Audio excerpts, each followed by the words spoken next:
መምራት የማይችል ሌላ ያወራልኛል። አፈር ፕሮፌሰር ሆኖ አቋሚ የፈረንሳይ አቋም ነው የሚለው ፕሮፌሰር ከሆንኩ በኋላ የራሴ አቋም መሆን አለብኝ። የሆነ ፕሮፌሰር ማለት መምህር የህብረተሰብ መሪ ወለኔ ክላስ 7 ክፍል ከገባ በኋላ እኔ ራሴ እንደማከም ፍሪ ነኝ። 6ኛ ክፍል ፍሪ ነበር። እኔ ስለራስ ፍሪ ነበር።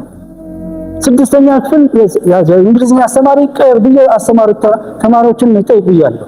ሌላ አስተማሪ አለ 5ኛ ክፍል ያስተማረው እሱም ታብዬ ጎበዝ ነበር። 5ኛ ክፍል ያስተማረኝ አስተማሪን በሙሉ በዛ ዘመን 24 ዓመት አስተምሯል። ሱፐርቫይዘሩ ራሱ አስተማረው። አስታውሳለሁ። ሱፐርቫይዘሩ መጥቶ ዛንተን ሲል መጨረሻ ላይ ጋሼ ነበር የሚለው። ጋሼ ምን ልጻፍ ይለው ነበር። አስተማሪው ነው። ያን ተሳስተምር በጣም ይገባስ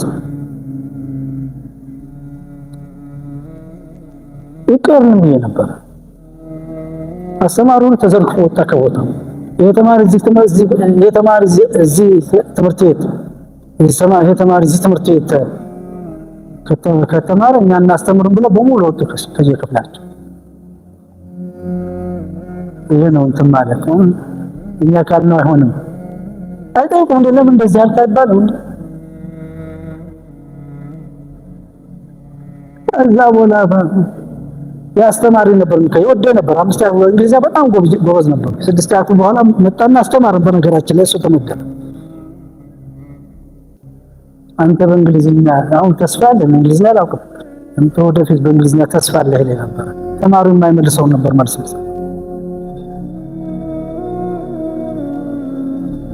ቀርቶ ፕሮፌሰር ከሆንኩ በኋላ ራሴ አቋምና በዛ ላይ خلاص እኖራለሁ በዛ ሞታለሁ። ከዛ መውሰድ ኮፒ ኤንድ ፔስት ማድረግ እዛ የሚደረገው መስራት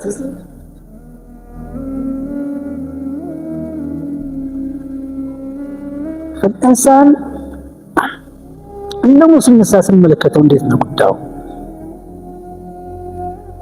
ሙስሊም ሆኖ መኖር አለበት።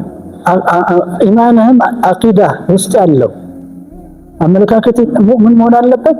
ነፍስያህ ሙእሚን መሆን አለበት። አኽላቅህ ሙእሚን መሆን አለበት። ሙስሊም መሆን አለበት። ሙእሚን መሆን አለበት። ስራህን ሙእሚን ሙስሊም መሆን አለበት።